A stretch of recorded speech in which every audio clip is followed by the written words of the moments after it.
రాజులతోటి జగన్మోహన్ రెడ్డి గారు ఒక సమావేశం ఏర్పాటు చేశారు. సమావేశం ఏర్పాటు చేసి మనం ఈ ప్రక్రియ విషయంలో జాగ్రత్తగా ఉండాలి, ఓటర్ల జాబితాలో మొత్తం కూడా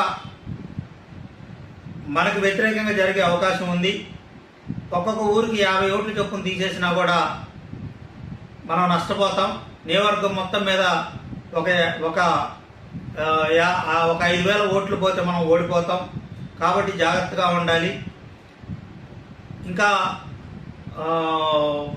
రకరకాలైనటువంటి సందేహాలు, అనుమానాలు ఇవన్నీ కూడా జగన్మోహన్ రెడ్డి గారు వ్యక్తపరచడం జరిగింది. దానికి ఉదాహరణలుగా పశ్చిమ బెంగాల్ ఎన్నికలు, తర్వాత తమిళనాడు ఎన్నికల గురించి జగన్మోహన్ రెడ్డి గారు చెప్పడం జరిగింది. ఏదైతే స్టాలిన్ ఓటమికి, అట్లాగనే మమతా బెనర్జీ ఓటమికి, పశ్చిమ బెంగాల్లో ముఖ్యమంత్రి మమతా బెనర్జీ ఓటమికి, తమిళనాడులో ఉన్నటువంటి అప్పటి ముఖ్యమంత్రి స్టాలిన్ ఓటమికి ఈ ఎస్ఐఆర్ఏ కారణం అనే విధంగా ఒక బాధ్యతాయుతమైనటువంటి మాజీ ముఖ్యమంత్రిగా పనిచేసినటువంటి వ్యక్తి జగన్మోహన్ రెడ్డి మాట్లాడటం అనేది నిజంగా సిగ్గుచేటైనటువంటి విషయం.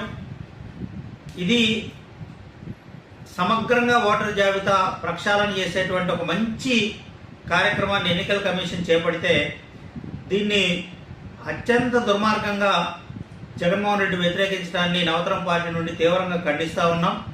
మీరు అవసరమైతే మీరు బిఎల్ఏలను పెట్టుకోవచ్చు. మీరు ఏదైతే ఆధారు ఓటర్లకి మీ పార్టీ ద్వారా, వైఎస్ఆర్ కాంగ్రెస్ పార్టీ ద్వారా ఎన్నికల కమిషన్కి సంబంధించినటువంటి అధికారులకి ఇవ్వచ్చు. అట్లాగే మీరు మీ బిఎల్ఏల ద్వారా వాస్తవాలు నిర్ధారించవచ్చు. ఇన్ని చేసేటువంటి అవకాశం ఎన్నికల కమిషన్ ఇచ్చినప్పటికీ కూడా మీరు ఎస్ఐఆర్ని తప్పుపట్టడం, ఎన్నికల కమిషన్ని తప్పుపట్టడం అనేది మానుకోవాలని చెప్పి, అది మంచి పద్ధతి కాదని నవతరం పార్టీ నుండి మాజీ ముఖ్యమంత్రి, వైఎస్ఆర్ కాంగ్రెస్ పార్టీ అధ్యక్షులు జగన్మోహన్ రెడ్డి గారికి మరి సూచన చేస్తూ ఉన్నాం.